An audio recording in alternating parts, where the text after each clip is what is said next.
Boa noite aos presentes e aos internautas.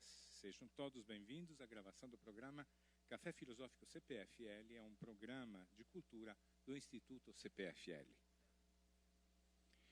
Hoje iniciamos um novo módulo do mês de junho, Construção e Desconstrução da Sexualidade nos Tempos Modernos, que tem curadoria da médica psiquiatra Carmita Abdo.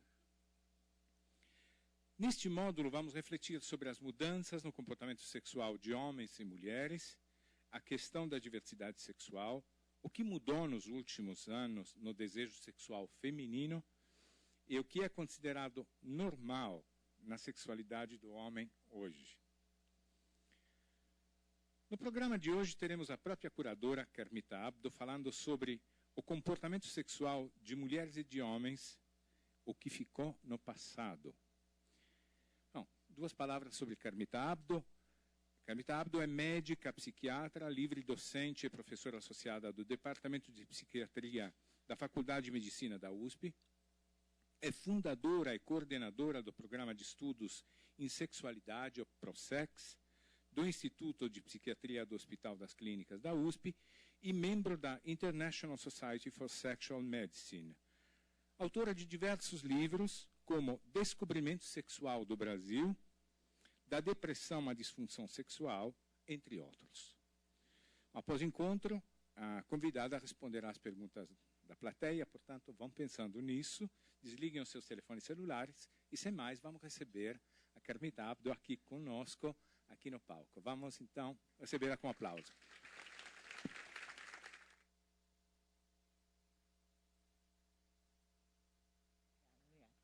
Então, boa noite a todos, boa noite, obrigada pela presença e vamos falar então a respeito desse tema que é da vida de todos nós, né? Façamos ou não façamos sexo, todos nós pensamos no assunto e nos posicionamos de alguma forma. Então, para começar, eu queria dizer para vocês que eu, como médica, vou trazer uma visão médica, mas também psicológica, sociológica. Eu quero ver se a gente consegue, na medida do possível, com a ajuda de vocês, abarcar os vários aspectos que a sexualidade tem, né? Mas vou começar falando sobre a Organização Mundial de Saúde, e então nós vamos estar projetando aqui um primeiro slide para vocês, mostrando que, enfim, né, não é tão difícil assim de se imaginar por que o sexo é tão importante. Né? O sexo é importante porque, dentre as 4 vertentes, os 4 pilares de qualidade de vida, o sexo representa 1/4 da nossa qualidade de vida. O que significa isso? Para sermos felizes, para nos sentirmos confortáveis, de bem com a vida, nós precisamos trabalhar no que a gente gosta, né? Precisamos ter uma convivência familiar agradável. Precisamos ter lazer, um lazer que seja dentro daquilo que se quer fazer. Não ter limitação física ou emocional se quer, por exemplo, praticar um esporte radical ou se gostaria de fazer uma trilha, ou não, o meu negócio é cinema, é leitura, eu tenho olhos para isso, tenho bons ouvidos também para ouvir uma música que me agrada, então o lazer também é responsável por 1/4 da qualidade de vida e também fazer sexo com satisfação. E satisfação sexual, né, também nós hoje definimos como aquela que você pratica do jeito que você gosta. E desde que você não esteja prejudicando a si próprio, sua parceira ou a terceiros, o sexo que você faz é o sexo que você gosta e está tudo certo, né? Agora, nos últimos tempos tem mudado muito a forma como as pessoas veem, entendem e praticam sexo. Nós vamos falar nesse nosso módulo um pouquinho sobre o assunto e mais adiante cada um dos palestrantes vai se aprofundar em um desses aspectos, mas eu queria mostrar para vocês que nos anos 60, o próximo slide já vai, gostaria que então acho que projetasse para mim, né? Mais do que eu projetar, mudei aqui a regra do jogo. Não tá, esse é o slide de qualidade de vida como sendo 1/4 dela responsável à sexualidade, né? Como vocês estão vendo, só um esquema para vocês verem o que eu acabei de falar. E agora, o próximo slide mostra para que a gente faz sexo, né? Cada um de nós faz sexo em um dado momento da vida por uma necessidade muito particular. Por exemplo, eu faço sexo porque sexo me identifica, me faz me sentir mulher, como faz você se sentir homem, né? E também porque sexo me faz me sentir desejável. Alguém me quer para fazer sexo comigo, e isso me dá prazer, e eu dou prazer para alguém. Ou então, a gente faz sexo no sentido de reprodução. Mas lá vai longe o tempo em que reproduzir era a única finalidade do sexo para as mulheres. Mas só pensar que um dia foi assim, né? E que estava super bom, já estava de bom tamanho, conseguir que o sexo fosse uma forma de ter um filho e tá bom demais. Hoje as mulheres querem mais. E quando Master e Johnson, agora sim, vem... Opa, acho que eu não estou...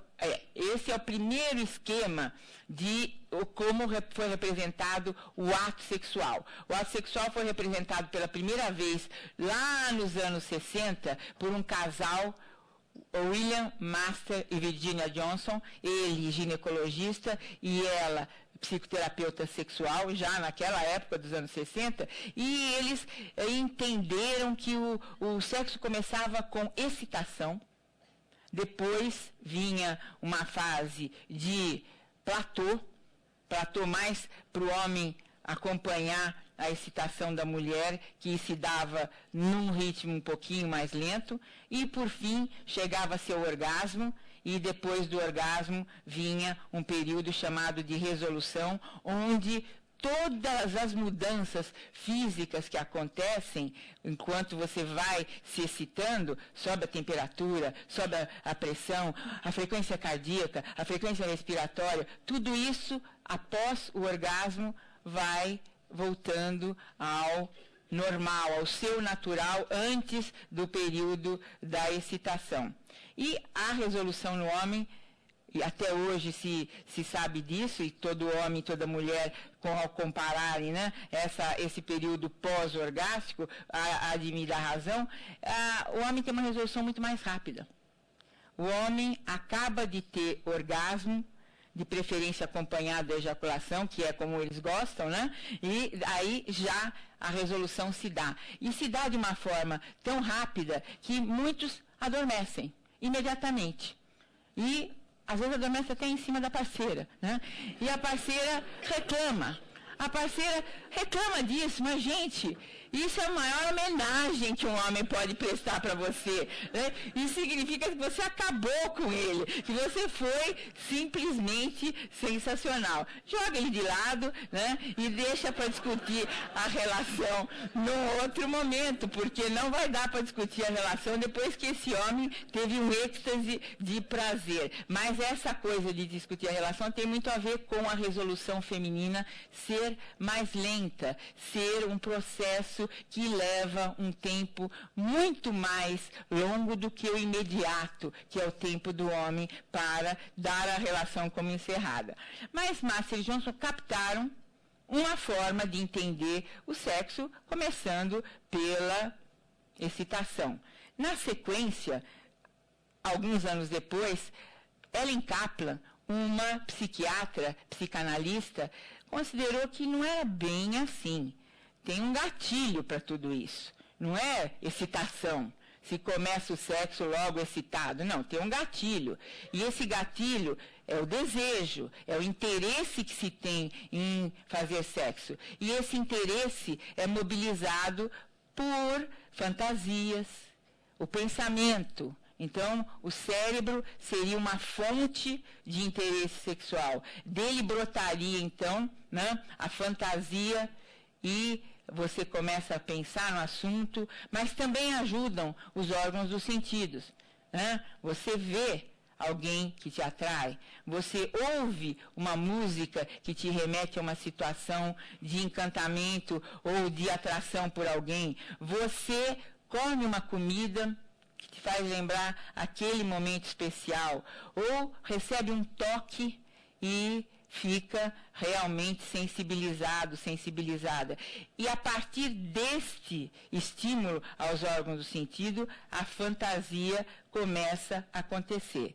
Esse, então, é o momento do desejo, ao qual se segue a excitação. Foi assim que Kaplan colocou. Não é brota direto a excitação.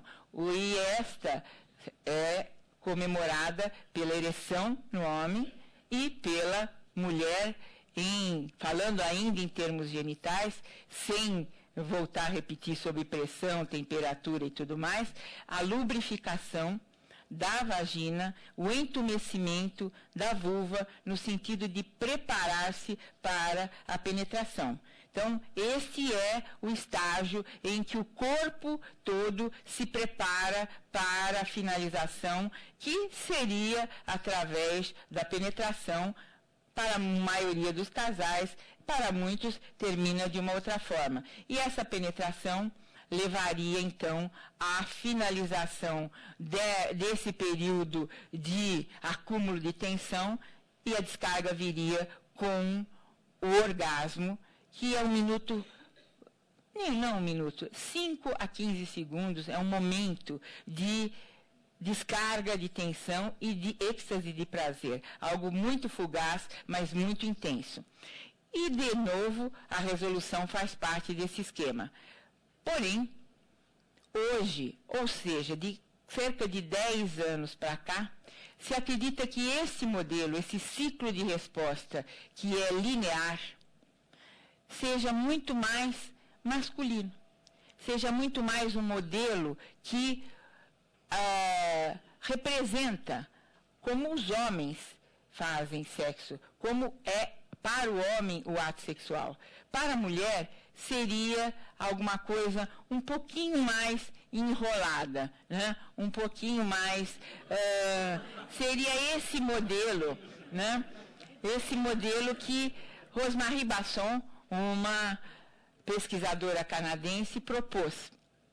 Ela coloca o seguinte: vocês estão vendo que tem uma bola, um rolinho no meio e outro mais externo. Eu vou explicar. Segundo a pesquisadora, as mulheres, e alguns homens também, né, esse modelo é também típico de alguns homens, mas a maioria seriam mulheres, quando estão num relacionamento recente, tem um desejo que brota e que mobiliza para o ato sexual, que ela chamou de desejo espontâneo. Esse desejo vai anunciar uma segunda fase, que seria uma fase de excitação, que levaria a mais desejo, no caso, desejo responsivo, e mais excitação, tudo isso caminhando para uma satisfação sexual. Ela não fala em orgasmo, né? E a mulher buscaria a intimidade emocional no ápice, no clímax desse seu contato com o seu parceiro, a sua parceira. E essa mulher pode ficar neutra, de repente, no meio do ato. Porque aconteceu alguma coisa, por exemplo, levou um puxão do cabelo, né? Quebrou o encanto, ou então o nenê chorou, mas logo parou, mas aquela choradinha a distraiu. Ela fica neutra, mas desde que estimulada, ela retoma todo o processo de excitação, desejo responsivo e satisfação sexual. O que diferenciaria do homem, que teria mais dificuldade com a neutralidade. Uma vez neutro, a recuperação fisiologicamente é menos fácil, notou Rosemarie, no homem do que na mulher. Mas esse desejo espontâneo vai, pouco a pouco, se transformando, vai perdendo a sua força quando o relacionamento é de mais longa duração. E aí, esse desejo vai ser substituído por um outro, que é o desejo responsivo. E como seria, então? A mulher não começaria o ato desejosa, mas desde que ela tivesse um estímulo, aquele quase na orelha, ou aquela pegada, né, bem colocada, aquela situação que vem da pessoa com quem ela está, ou dela mesma, né, fantasiando algum momento desse, ela, então, teria uma resposta pós-estímulo, pós-ser, então, excitada, e passaria a desejar. Note, então, que é proposto que, em relacionamentos de longa duração, a excitação antecede o desejo na mulher. E essa é uma mudança de paradigma muito interessante, e tem também uma situação muito interessante que advém daí. O que ela está falando é que não se pode considerar que mulheres que não tenham desejo espontâneo depois de relacionamentos de longa data sejam mulheres patológicas, mulheres que precisem de se tratar porque não são desejosas e deveriam ser. Não, é uma característica, diz a pesquisadora feminina, que isso se dê diferentemente. Desde que estimulada responda, esta mulher é perfeitamente mulher. Ela faz o seu ciclo próprio, um ciclo feminino diferente do masculino. E alguns homens também são assim. Alguns homens também perdem o desejo espontâneo e necessitam ser estimulados para poderem sentir necessidade de fazer sexo.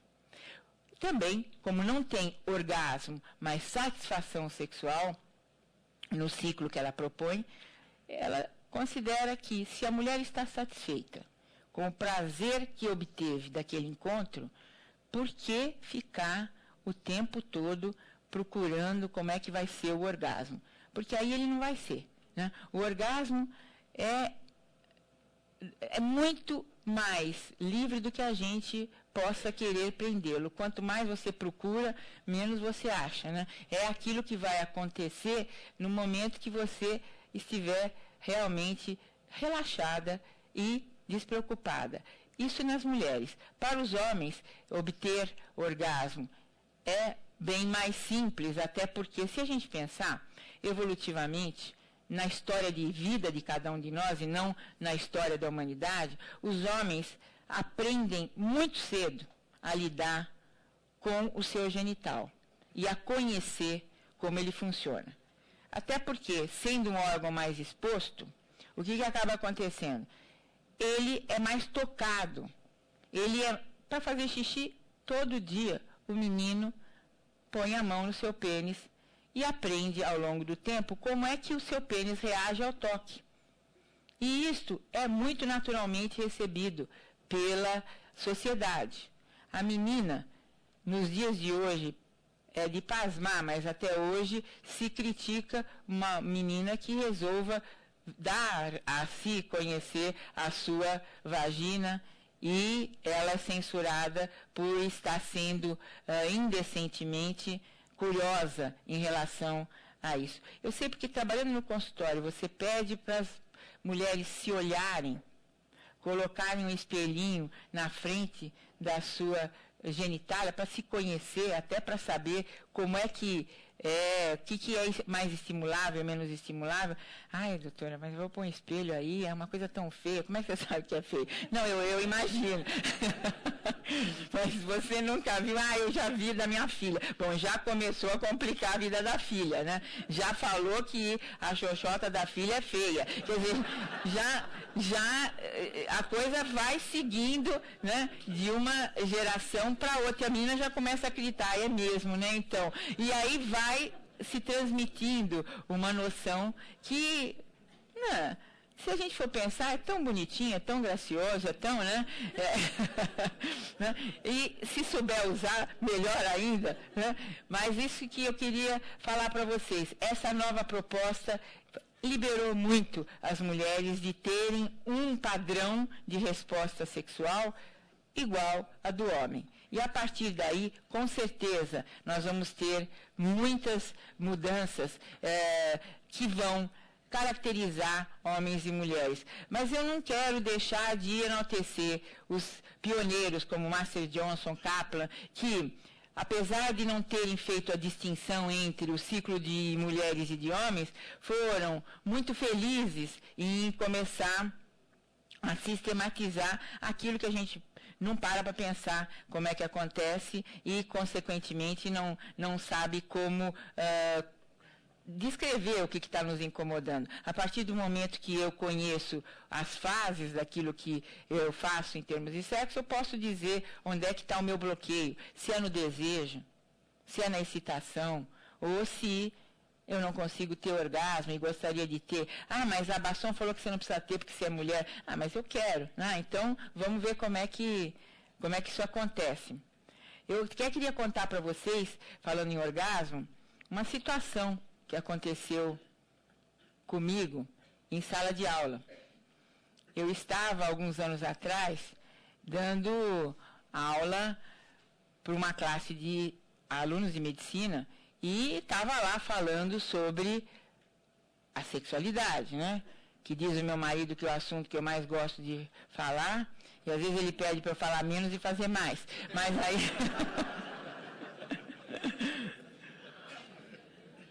Mas aí estava eu dando aula, e aí o que foi que aconteceu? Estou lá falando de orgasmo, estou aproveitando para ensinar a moçadinha lá dos 19, 20 anos, e estou explicando o clitóris, a vagina, tem mulher que tem prazer no clitóris, tem mulher que tem prazer na vagina, e explicando como é que a transposição de um tipo de prazer para o outro, e o garoto ficou lá muito chateado com essa história de mulher pode ter 2 orgasmos, eu só posso ter um, sei lá o que passou na cabeça dele, que ele não gostou muito da ideia e chegou para mim e falou, professora, eu queria fazer uma parte. Falei, pois não. O à parte é o seguinte, a senhora aí está falando que a mulher pode ter orgasmo na vagina, no clitóris, e pode ser aqui, passa para lá, daqui passa para aqui. Eu queria dizer para a senhora que o professor doutor fulano de tal, seu colega da endocrinologia, falou que mulher não tem orgasmo. E aí como é que a senhora me explica isso? Aí eu falei, bom, eu discordo, porque eu estou mostrando o meu ponto de vista, mas respeito que o professor pense diferente. Não, eu quero uma explicação mais contundente. Não essa explicação de discordo, cada um pode ter sua opinião. Eu quero uma explicação que me convença. Falei, eu posso te dar essa explicação depois da aula? Como depois da aula? Tem que ser agora. Eu falei agora, não vai ser legal. Aí ele falou, não, mas eu exijo. Eu exijo porque eu quero sair daqui entendendo as coisas. Eu falei, bom, então, tá lá, né? Olha, a única explicação que eu tenho para esse fato de que você não aceita que mulher tem orgasmo e seu professor também não, é que eu acho que você e esse seu professor nunca fizeram uma mulher gozar. Então, né, diante disso, o menino ficou realmente muito mal. E foi, confesso a vocês, uma situação de mal-estar, mas que também me deixou refletindo, meu Deus, né? Como realmente, nos dias de hoje, existe tanto mito e tanto preconceito em cima da prática mais habitual do ser humano que existe desde que ele é muito novo, né? Uma criança, um bebê, já se excita com o seu próprio corpo, já procura prazer, que a gente pode chamar não exatamente de sexual, mas um prazer com o que ele pode provocar no seu corpo. Porque, afinal de contas, né, o sexo é uma atribuição de todo ser, né? Não é nossa exclusividade, os animais também têm, mas a diferença, não sei se vocês já pensaram, do sexo que nós fazemos com o sexo do animal, especialmente os animais superiores, é que nós não temos cio, né? Como os animais têm. Então, nós temos a liberdade de fazer sexo o tempo todo, desde que desejemos, e o que acaba sendo uma forma de controle da nossa sexualidade é a cultura, né? E quanto mais a cultura é rígida, mais controlado é o nosso sexo. Ele precisa, de certa forma, ser controlado. Eu acredito que o sexo interessante é aquele que você faz respeitando a intimidade, né? Alguma demonstração de sexualidade pública é bonita de se ver, mas, né, vamos dizer assim, uma situação ampla, né, e inesgotável de relacionamento entre duas pessoas, aquela coisa mais intensa, seria bom que as pessoas preservassem para a intimidade delas. Não sei se vocês concordam com isso, daqui a pouco a gente pode trocar ideia, eu lanço essa pergunta para vocês. Mas o que nós muitas vezes vemos é que as pessoas e os jovens cada vez mais, e aí falando de trás para cá, o que está mudando, o nível de exigência dos jovens sobre a sua performance tem sido muito grande. E eles querem estar competentes muito cedo para uma situação que é um aprendizado que você vai tendo a vida toda. Eu sei que o sexo que você faz hoje é diferente do que o que você fez ontem, até por experiência pessoal, né, e por muitos relatos que eu já ouvi, mas que raramente você vai conseguir aprender o sexo quando você é muito jovem, do jeito que você aprende depois que você já tem alguma experiência e já conseguiu trocar com algumas pessoas, até para poder comparar e entender com quem que você consegue fazer um sexo de melhor qualidade. O que a outra pessoa precisa ter para mobilizar isso em você. Mas o que hoje ocorre é que os jovens se exigem muito rapidamente, e como o homem, né, tem que mostrar performance, mostrar desempenho, o que acaba acontecendo é que os garotos estão usando, né, os aditivos para poderem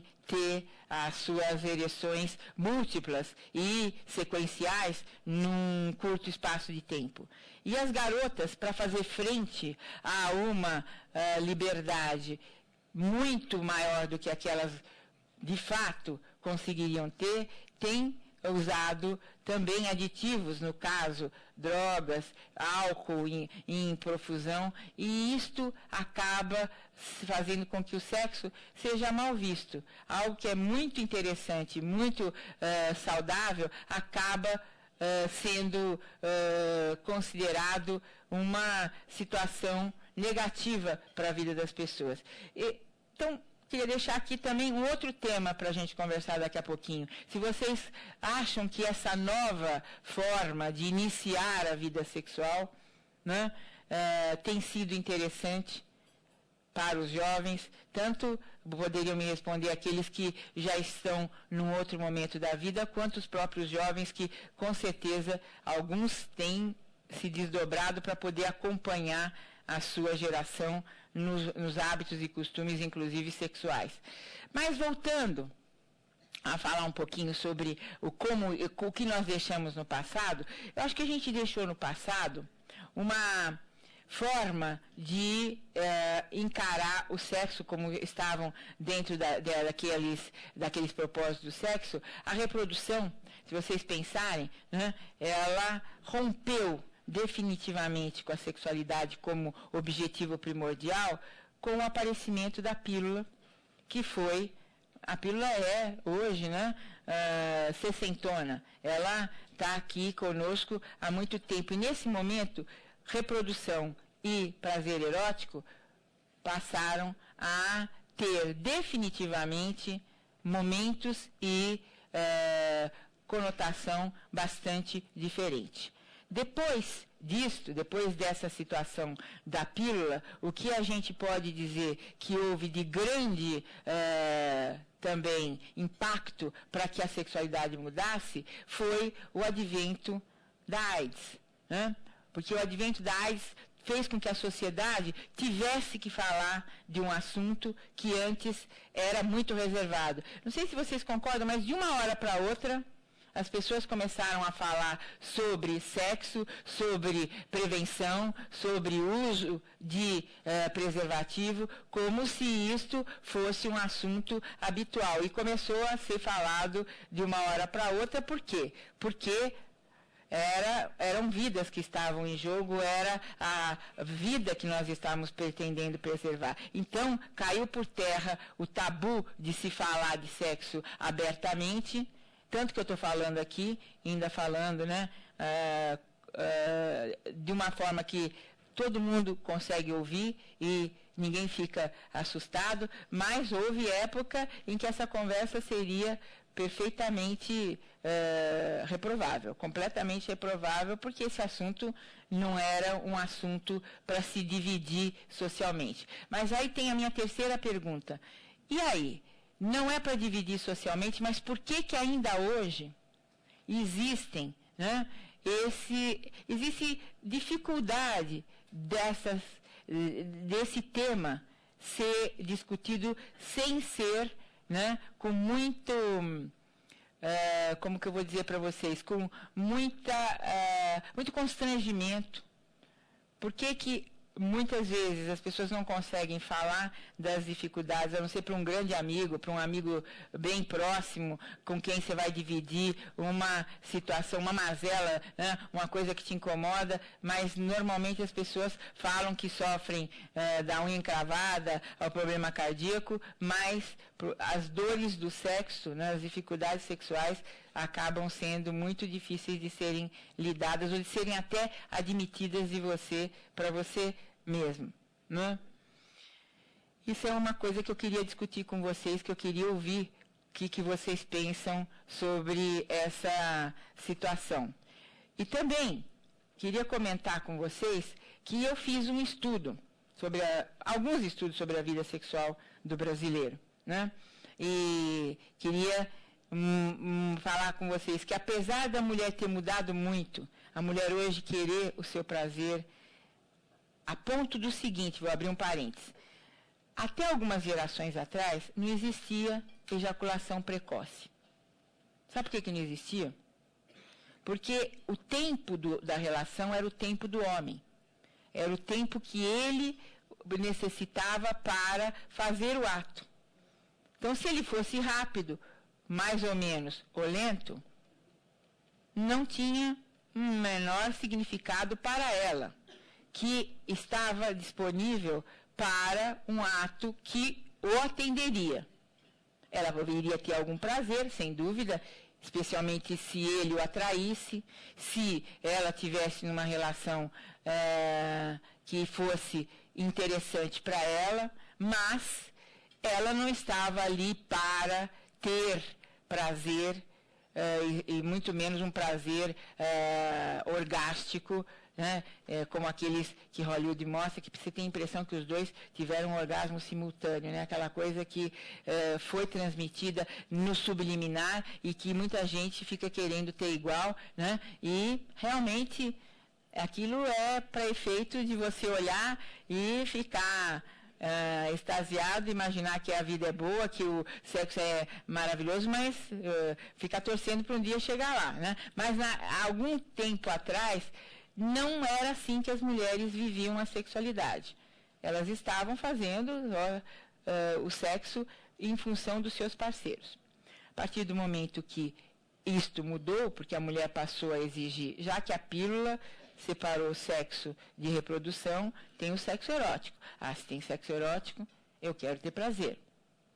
Se eu vou ter prazer, então você vai ter que esperar um pouquinho, porque o meu prazer é um pouco mais elaborado.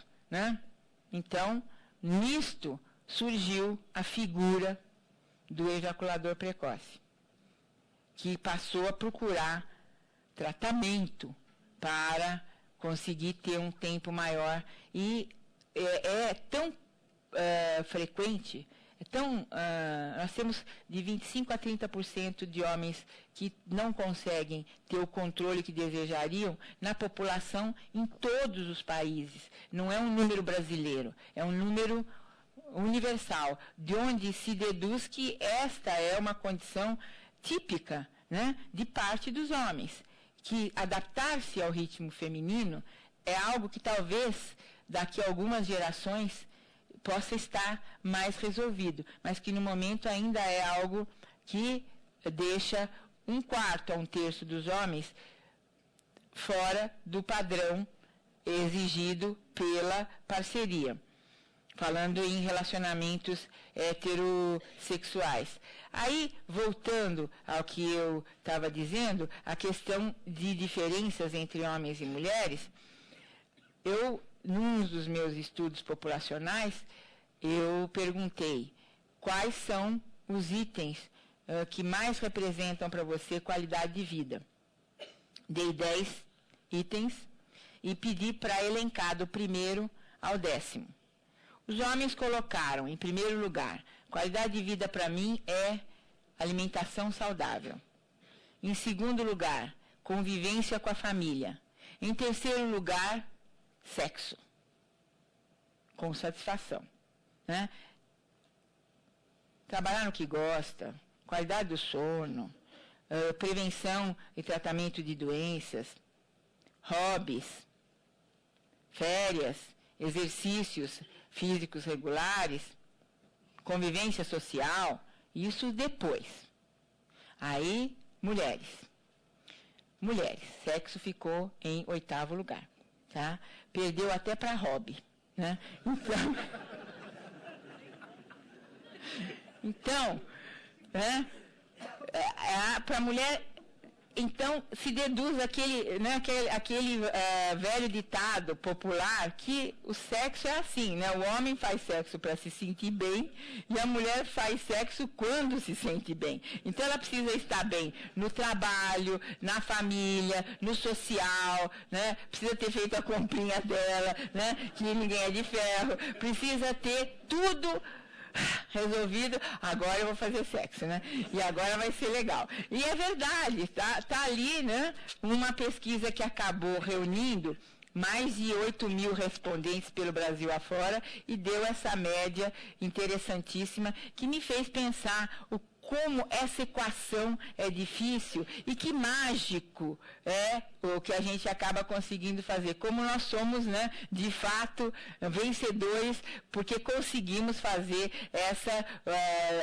essa união de propósitos e de perspectivas dentro de um relacionamento heterossexual. Uma outra coisa que a gente está vivendo, que ficou do passado para o presente como um legado que eu considero muito positivo, é olhar um pouco para a diversidade sexual. Perceber que não é homem, mulher, relacionamento entre eles, o que se faz, né, de fato. Começar a entender que existem muitas formas de se viver. E olha, não sou eu que estou dizendo. Muito antes que eu, para vocês terem ideia, um pesquisador americano, na verdade ele é biólogo, ele não era médico, ele não era psicólogo, ele não era sociólogo, ele era biólogo. Ele resolveu, vocês devem ter assistido, alguns de vocês, o filme Alfred Kinsey. Ele fez uma pesquisa com milhares de americanos, em meados do século passado, e ele acabou concluindo, entre várias conclusões dele, que o quadro de orientação sexual, a gente chama de orientação, o que não é opção. Parênteses, ninguém opta por ser homo, hétero ou bissexual. Nós temos uma orientação para a homo, hétero ou bissexualidade, dependendo de uma série de fatores que a gente vai conversar ao longo desse nosso programa. Talvez não hoje, mas a gente vai falar sobre isso. E o que seria, então, né, que Kinsey descobriu? Ele descobriu que entre o absolutamente homossexual e o absolutamente heterossexual existe uma nuance de categorias. Pessoas que vivem algum número, alguma frequência de relações com outras do mesmo sexo que o seu e, ao mesmo tempo, com pessoas do outro sexo em diferentes momentos de vida e em diferentes frequências. Então, o quadro dele acabou, inclusive, mostrando, naquela época, 6 categorias, fora os absolutamente homo e absolutamente heterossexuais.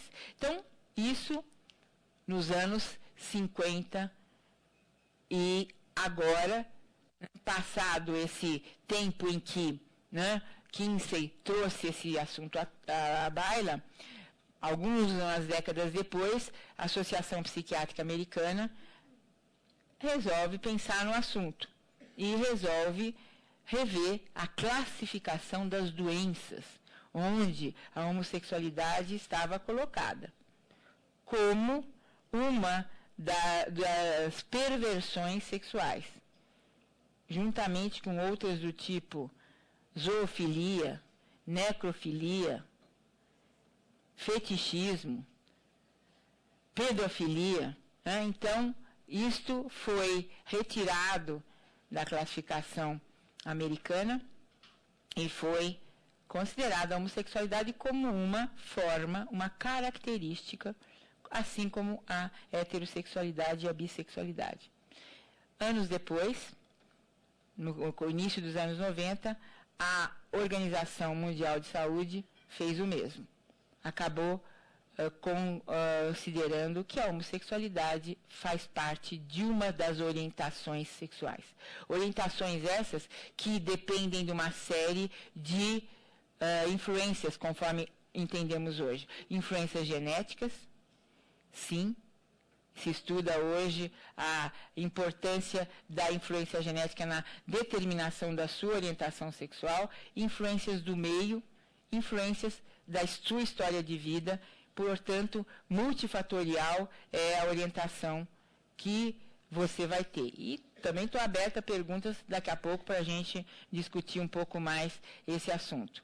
Continuando a falar sobre o que está mudando, o que vem mudando, nessa área, embasado naquilo que você acaba vendo em diretrizes que acabam sendo consideradas como mundialmente aceitas.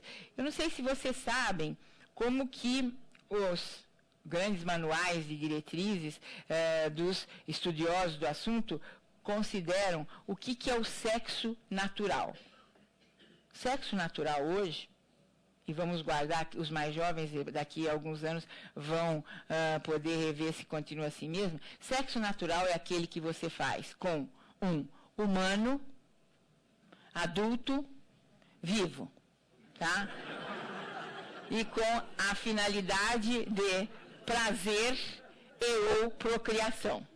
Se vocês estão dentro desse padrão, considerem-se naturalmente sexuais, né? Agora, tudo que é fora desse padrão, sexo com humano, adulto, vivo, para prazer e ou procriação, seria o objeto do trabalho de um psiquiatra que trabalhe com sexualidade, tá? E, ainda assim, né, nós sabemos que as pessoas têm dificuldade em levar esse tema, por mais que elas sofram, muitas vezes elas têm dificuldade em levar esse tema para ser trabalhado, para ser resolvido, se assim for possível, dentro de um contexto de um tratamento. Mas tem pessoas que têm um sofrimento muito grande com a sua extrema diversidade sexual, que aí foge daquilo que poderia ser considerado razoável, né? Mas vejam, se é esse o limite, quanta coisa se pode dizer está fora desse padrão de limitação, quanta forma de se fazer sexo está sendo considerada natural, já que o padrão limitante é esse que eu acabei de contar para vocês, né? A gente ri, mas no fundo, né, é óbvio, mas tem que ter alguém dizendo que olha, até aqui tudo bem, mas fora daqui vai ficar um pouco complicado, né? Vai ficar um pouco... vai acontecer o quê? Vai acontecer de você estar fazendo mal, talvez para ninguém, mas talvez para si próprio. Talvez algo que o sexo pode estar sendo nefasto a você mesmo e você está sendo nefasto a você mesmo. Bom, continuando, eu já deixei algumas perguntas aí para vocês, eu queria que vocês fossem pensando e fossem interagindo comigo daqui a pouquinho. Mas eu gostaria de falar um pouquinho agora sobre a questão de um personagem que surgiu há muito pouco tempo. Há coisa de pouco mais de 100 anos, esse personagem é a mulher que entra na menopausa. Até 1900, não existia mulher menopausada. Todas morriam antes, né? A estimativa de vida não ia além dos 50 anos. Então as mulheres morriam sem nunca ter entrado na menopausa. Nós conseguimos, através da tecnologia, dos recursos da medicina, prolongar a vida. E ganhamos muito com isso, né? Mas também pagamos um preço, cada um de nós sabe, em diversas áreas, pela longevidade. Né? A longevidade nos faz fazer muito mais exercício, né? Usar muito mais remédio, né? Querer parecer jovem e às vezes parecer ridículo. Tem tudo isso que a longevidade tem trazido, fora os inúmeros benefícios, que você tem mais tempo de rever sua vida, tem mais tempo de consertar aquilo que não foi tão bom, né? Não foi tão... sem dúvida. Mas imaginem, a mulher vem de 100 anos para cá, 110, 120 anos para cá, tendo que lidar com essa questão. Ela simplesmente para de produzir hormônio sexual e aí ela vai viver mais, pelo menos 20, 30, 40, daqui a pouco ela está vivendo metade da vida dela com estrógeno e a outra metade da vida dela sem estrógeno. Para que serve estrógeno? É o estrógeno, que é o hormônio sexual feminino, né, que dá o desejo sexual? Não. Tanto em homens quanto em mulheres, o desejo sexual, a motivação sexual é fruto da testosterona. As mulheres também produzem testosterona, em quantidade bem menor que os homens, mas eficiente, o suficiente para dar desejo. Quando a mulher entra na menopausa, menopausa significa parada das menstruações. Por que ela para? Porque não tem mais óvulo, não tem mais, o estrógeno não vai mais produzir os ciclos menstruais que ela antes tinha. Eles param, eles começam a falhar, vão sendo ciclos esparsos, que caracterizam uma fase que prenuncia que ela está entrando na menopausa, que é o climatério, e depois ela entra, de fato, num período em que aquilo que lubrificava a vagina dela, entumecia a vulva dela, que é o estrógeno, não tem mais. Aquilo que dava sensibilidade ao toque, não tem mais. O cabelo bonito, brilhante, só na base de um tratamento, né?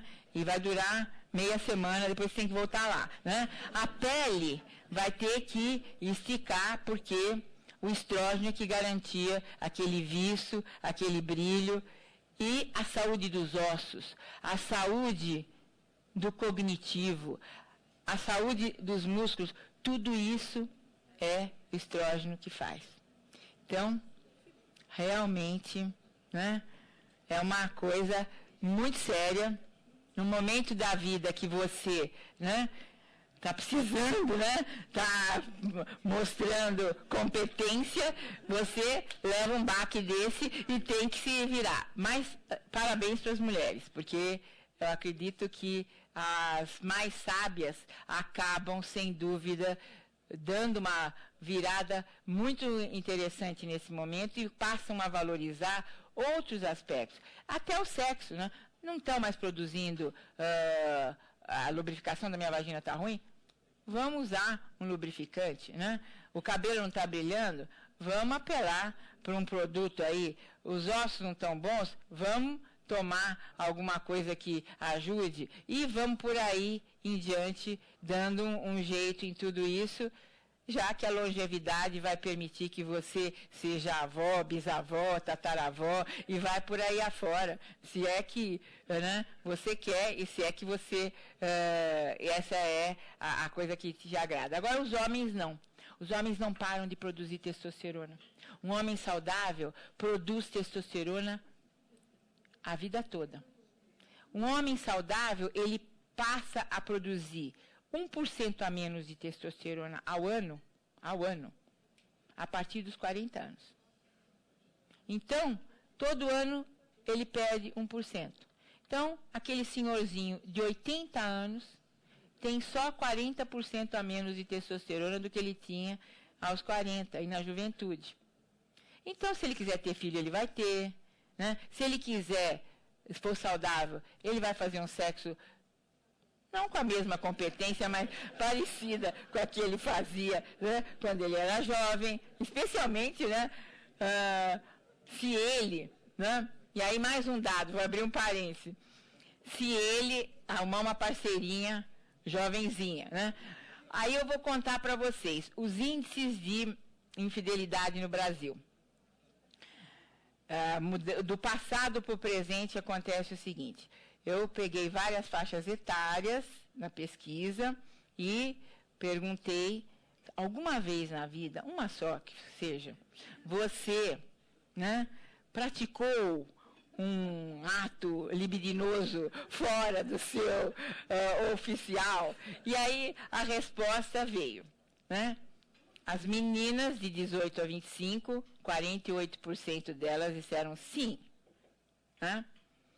E esse índice foi sendo cada vez menor, até que as senhorinhas de 61 a 70, só 21% delas tiveram a coragem de confessar, né?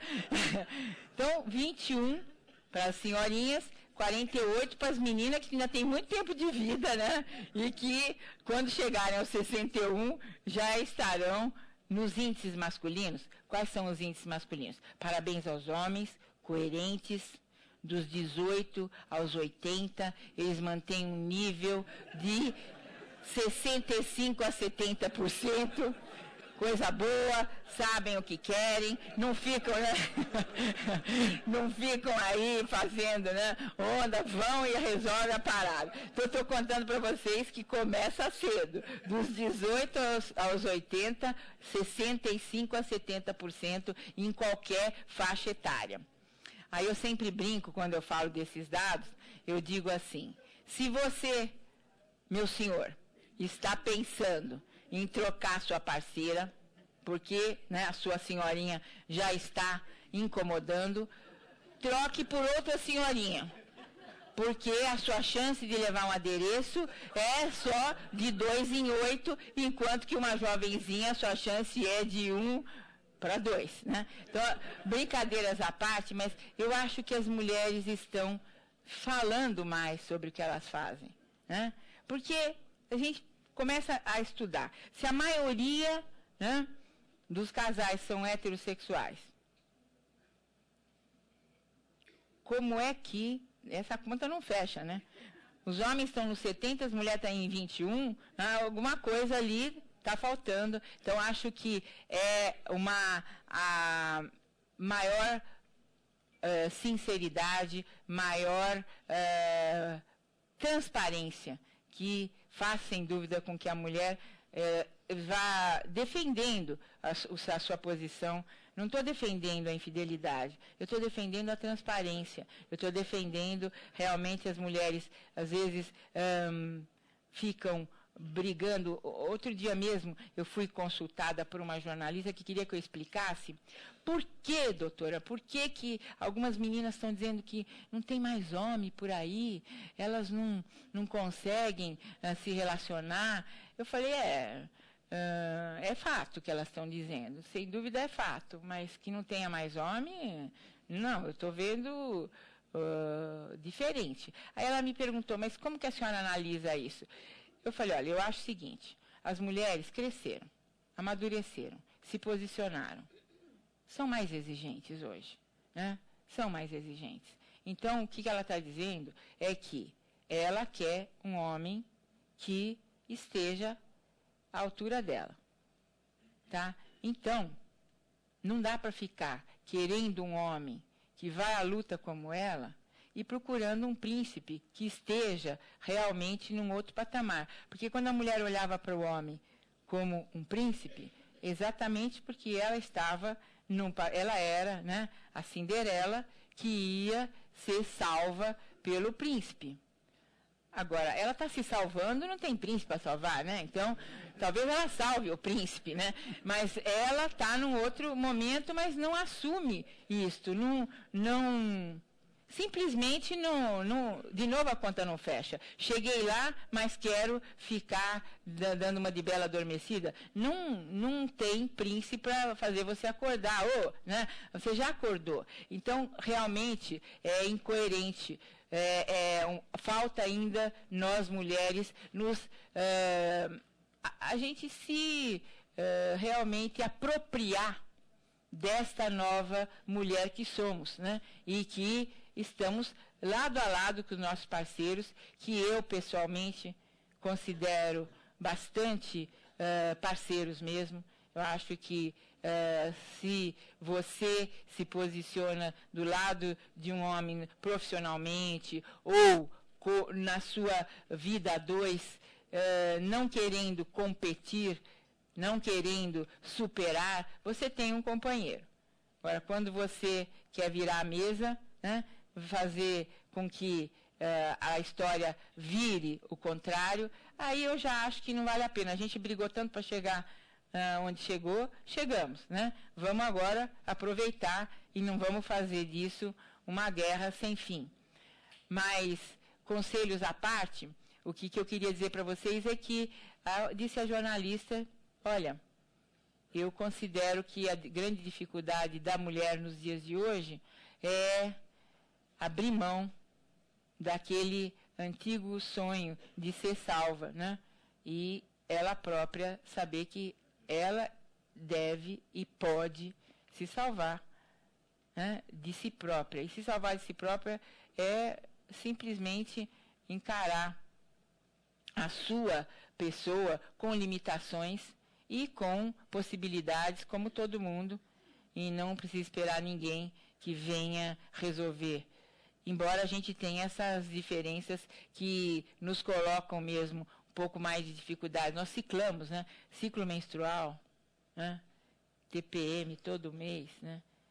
Na minha época de jovem, não tinha tanta TPM. De repente, a TPM virou... todo mundo tem TPM. O normal é ter agora, né? Mas, tudo bem, vamos pensar. Também, né, cicla. Metade do mês você tem estrógeno circulando. Depois vem a progesterona. No meio você ovula, né? Daí, você engravida. Aí muda todos os hormônios de novo. Aí você entra no puerpério, nova mudança. Daí acabou o puerpério, aí você está apta para uma nova gravidez, né? Aí começa todo o processo de novo. Quando acabou tudo isso, aí está perto do climatério e da menopausa, quer dizer, vai ciclar assim, e eles, uma grande onda de que a testosterona começou a ser produzida e vai pouco a pouco. Lógico, só para entender por que a gente é tão agitada, viu, meninos? É uma mudança de química interna o tempo todo. E essa mudança, de fato, nos faz sermos pouco menos estáveis do que os nossos companheiros. E sexualmente também essas mudanças hormonais nos influenciam. Muitas mulheres têm maior interesse sexual na ovulação, porque esse seria biologicamente um período mais compatível. Mas o psicológico, às vezes, é tão forte que a mulher fica a fim de fazer sexo quando ela está menstruada.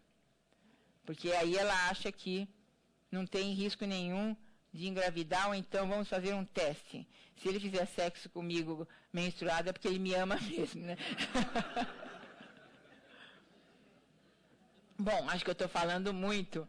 Eu gostaria de ouvir vocês um pouquinho, saber o que vocês estão pensando com tudo isso que eu estou falando e partir um pouco para uma conversa com vocês. Vocês estão à vontade? Bastante? Vamos? Muito obrigado, Carmita. Né? É absolutamente brilhante. Obrigada a vocês. A gente estava observando aqui, a Carmita tem tanta competência, né, para falar sobre a sexualidade masculina e feminina, que além de formular todas as respostas, ela formula também as perguntas. Então, vocês estão a par de tudo, é só levantar a mão e serão atendidos. Aguardem um segundo que a câmera chegue até vocês. Vamos começar com a internet. Isso, então, por favor, se vocês forem...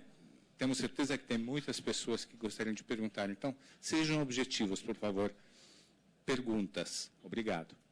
Boa noite, Carmita. Boa noite. Nós estamos transmitindo este café filosófico pelo site da CPFL Cultura, onde mais de 350 internautas já passaram e também enviaram muitas questões. A Raquel Reis faz a seguinte pergunta. Como você entende o descompasso entre a instituição do aborto legal e o projeto de lei do nascituro, o qual prevê direitos do concepto em detrimento da gestante? Falta entendimento sobre o que seja o sexo de fato e sobre o lugar da mulher na sua própria sexualidade? Ou seria a expressão de uma esquizofrenia legislativa brasileira das políticas de saúde da mulher e dos direitos sexuais e reprodutivos? Eu acho que são temas, né, que vão começar a se tornar cada vez mais debatidos e cada vez... Claro, quando você começa a falar de um assunto, ele é muito controverso e é muito difícil se chegar num consenso, porque as pessoas têm muito medo dos exageros ou de fechar a questão e acabar deixando a situação muito à vontade para que as pessoas pratiquem aquilo que não seria interessante nem sequer para elas. Concordo que, às vezes, para alguém que está dentro da área, para alguém que vive o dia a dia dessas mulheres, dessas situações, seja muito fácil de se tomar uma decisão. Especialmente porque uma decisão caso a caso é uma decisão muito mais fácil de se tomar do que aquela que tem que abarcar de uma forma coletiva todos os casos. Então, o que eu penso? Eu penso que quanto mais nós falarmos, quanto mais nós divulgarmos o conhecimento, nós estaremos também ajudando para que essas leis, essas regras, essas normas possam ser melhor efetuadas, melhor elaboradas e melhor aplicadas. Eu acho que valeria a pena, né, que especialistas estivessem par e passo próximos a quem vai legislar sobre esses vários assuntos. Agora, também não acho fácil se fazer regras genéricas, porque nós acabamos, sem dúvida, esbarrando em situações que não são as melhores e não dando soluções as mais sensatas. Eu creio que quanto mais o conhecimento for difundido, quanto mais as equipes puderem trocar, as pessoas puderem se assessorar para decidir assuntos de tamanha importância, melhor serão os resultados. Mas acho que a gente ainda está muito incipiente, sem dúvida, e cometendo, às vezes, não diria que isso é uma esquizofrenia. Eu acho que, às vezes, é fruto de não ter a exata dimensão da questão que tem que ser definida, decidida. Mais alguém da internet? Aqui, doutora Gamita. Pois não? Boa noite. Boa noite. Eu queria aproveitar para fazer uma consulta. Pois não. A senhora acha que eu devo ou não me internar? Eu estou tendo, se diz, fantasias sexuais mais que 30 minutos por dia, mais que 3 vezes por semana. Mas, brincadeira à parte, eu estou querendo discutir um pouco essa coisa do DSM, o Diagnóstico de Saúde Mental 5, que diz isso, que ter fantasias sexuais mais que 3 vezes por dia, mais que 3 vezes por semana, qualquer coisa assim, chama-se hipersexualidade. Sexualidade precisaria de tratamento psiquiátrico. Estou morrendo de medo de precisar ser internado. E queria que você argumentasse uma outra questão que também aparece na imprensa agora, é se as prostitutas podem ser felizes. A senhora deve ter visto, foi demitido o coordenador da DST-AIDS do Ministério da Saúde, porque sugeria que as prostitutas devam ser felizes usando camisinha para evitar doenças sexualmente transmissíveis. Eu gostaria que a senhora comentasse esses dois Então, vamos temas. lá. Eu acho que assim, quando o DSM 4 trouxe que, para eu considerar que alguém tem uma disfunção sexual, eu tenho que observar essa pessoa por 6 meses, né? Antes de 6 meses de bloqueio, por exemplo, do desejo, eu não posso dizer que essa pessoa tem uma disfunção do desejo. Era muito estranho, a gente brincava. Bom, se foi 5 meses e meio, então não configurou, né? Então tinha que esperar 6 meses, mas a moça está lá reclamando há 4 meses que ela não tem desejo, o casamento dela vai acabar, o que eu faço? Não, esperar mais 2, né? Então tinha essa brincadeira que a gente fazia, né? É claro, esses manuais, eles trazem uma ideia. Pensar 3 vezes por dia, mais do que meia hora, então você pensou em sexo 1h30, né? Eu acho muito mais interessante uma outra forma de avaliar essa questão. Para mim, e não é só para mim, né? Isso está nos manuais, isso está em vários, a ideia de vários pesquisadores, inclusive da Organização Mundial de Saúde, toda vez que o sexo acaba tomando uma dimensão que impede você de trabalhar, de dormir, de se relacionar socialmente, de ter um convívio com a sua família, então o sexo está tomando conta da sua vida e está numa dimensão que não é positiva, porque você está impedido de outras ações muito interessantes e muito saudáveis. Então eu entendo hipersexualidade como aquele sexo que vai além do que seria razoável para alguém que tem múltiplas atividades e que seria bom poder preservá-las, né? Acho que é bem mais razoável do que medir em horas que você fantasia, horas que você pratica. Acho que eles quiseram dizer, está sobrando muita hora para pensar e para fazer e pouca para outras coisas, né? Mas realmente não precisa se internar. E a sua segunda pergunta?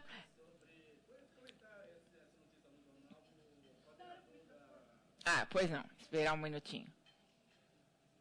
O coordenador de doenças sexuais transmissíveis do Ministério da Saúde foi demitido porque ele sugeriu que as prostitutas podem ser felizes, particularmente usando camisinha para evitar doenças sexualmente transmissíveis. Acho que o slogan acabou, né, não sendo um slogan que,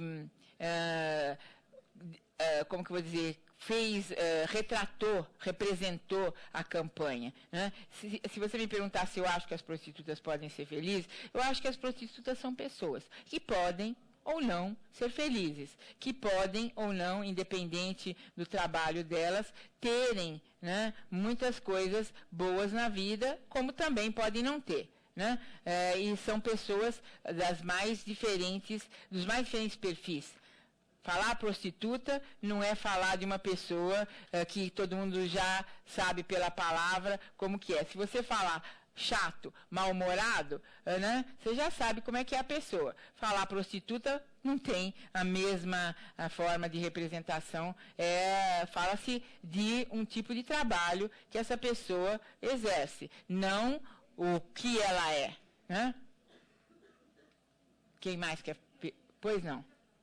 Oi, pois não. Boa noite. Tá. Boa noite, eu sou a Gabriela. Eu queria fazer 3 perguntinhas. Uma é que no começo da palestra você falou sobre a criança, sobre o homem, né, se tocar mais. Eu queria saber como ensinar uma criança, uma menina, a conhecer o seu corpo para não ter futuros problemas, para se acostumar mais, se adaptar.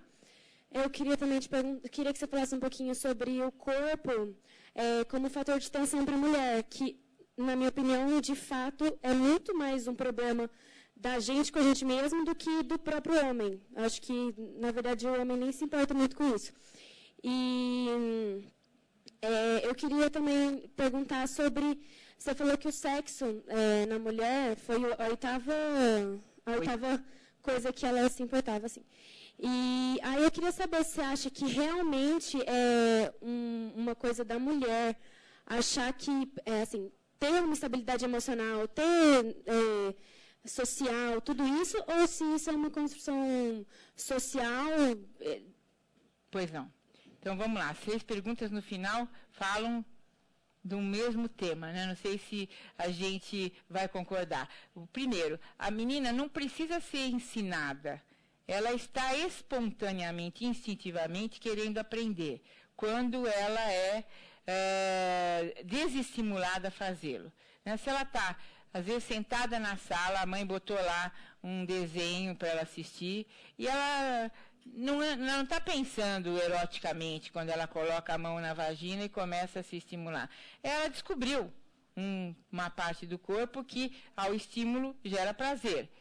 E aí, pode ser que não seja mais assim nos dias de hoje, vocês vão dizer, é assim nos dias de hoje. A mãe vê aquela cena horrenda, tem um choque, né? E quando ela percebe, às vezes ela não quer nem ter essa reação, mas quando ela percebe, ela já teve. Que é isso, ela já falou. Aí depois, olha, meu bem, quando você for... Aí já falou o que é isso, né? E aí a menina já entendeu que isso não deve ser uma coisa boa. Ela tem 3 anos de idade, ouviu uma cena de horror nos olhos da mãe, e aí ela vai passar a fazer aquilo, né? De um jeito não natural, mas com alguma culpa, dependendo da expressão da mãe, com muita culpa, com média culpa, ou com pouca culpa, mas não será algo que ela fará como o garoto que, aí, você, tá vendo, é macho, né? Então, é diferente. Aí o cara fala, e pode ser prejudicial também, né? Porque aí ele vai precisar tá sempre fazendo, né? E aí você vê, o cara não tá nem aí, mas ele coça o saco para mostrar, não, eu sou muito macho. E aí ele fala, meu Deus, nem queria isso para mim, mas acho que a expectativa que tem de mim é essa, vou. Então, essa coisa de gerar expectativa, né? A gente gera sem saber que está gerando. E precisa tomar muito cuidado, porque a criança, nós somos o modelo da criança. Mesmo não sabendo disso. E mesmo que não estejamos falando nada, mas pelo nosso gestual, pela forma como a gente se comporta e pelas coisas que a criança escuta também. A gente pensa que a criança é surda, cega e burra, né? Você está falando ali, 2 adultos falando, a criança lá ouvindo e a mãe está lá. Você pensa que isso é muito gostoso? Você pensa, eu te aturo, a menina está lá. Bom, então o negócio aqui é aturar, né? Então, e ela vai escutando aqui, mas papai é tão legal, por que a mamãe atura ele, né? E ela vai entrando num conflito, né, que podia ser diferente, ela podia ter oportunidade de entrar 0 quilômetro, né, na situação da vida dela. Mas a vida não é assim, nós vivemos uma série de influências, então que possamos lidar com elas. E aí caio na sua segunda pergunta. Você perguntou se essa coisa do prazer com o corpo, como é que você faz para você... Porque as mulheres ficam muito preocupadas. Eu tenho testemunho de muitos homens que eu fico escutando quando eles estão me contando, né? E não tem por que ficar fazendo gênero, ele está na consulta contando para mim as suas particularidades, eles estão me contando assim, que interessa a atração na hora que eu vou escolher. Né? Quando eu olho para uma mulher, se ela me atrai, eu escolho. mas depois acabou. Eu não vou ficar olhando para o corpo dela, né, como quem está embasbacado com aquela escultura que está na minha cama. Já escolhi, agora eu vou viver a relação. Então, agora tem que ser uma mulher que, né, tenha um desempenho que vai me agradar. Se ela não tiver desempenho, ela pode ser a maior escultura que eu já consegui, eu não vou continuar com ela, porque não foi legal, não foi interessante, não prometeu, mas não cumpriu, né? Então foi aquela percepção que eu tinha de alguém que podia ser sensacional, mas que acabou não sendo. E você tem uma terceira pergunta. Sobre o que você falou do 8º lugar, se você acha que realmente esse 8º lugar seria uma coisa da mulher e, por exemplo, o homem vê o sexo porque, ou isso é uma construção social, assim, se a mulher poderia ser diferente, entendeu? Se as mulheres poderiam colocar o sexo antes. Mas para que ser diferente, né? Você não acha que a gente tem que pensar que homem é homem, mulher é mulher. Eu acho que tem um construto, sem dúvida, que você sofre uma série de influências e você tem valores diferentes, né? Mas também tem como cada um de nós é, e que bom que pode se complementar para quem quer complemento, para quem quer estar com alguém que se complemente. Eu acho que é interessante que seja assim, cada um guarde as suas características. Isso não invalida que algumas mulheres sejam extremamente sexualizadas e tenham respondido que o sexo vem em primeiro lugar e não nem em terceiro, vem em primeiro para uma porcentagem de mulheres da amostra, como também vem em último para uma outra porcentagem. Na média, ficou em 8º lugar. Eu acho que é uma influência, sim, social sobre uma diferença que existe entre homem e mulher. Ela se molda mais a essa influência em geral. Um homem educado ou cada vez mais estimulado a um controle da sua sexualidade vai ter mais dificuldade em geral do que a mulher.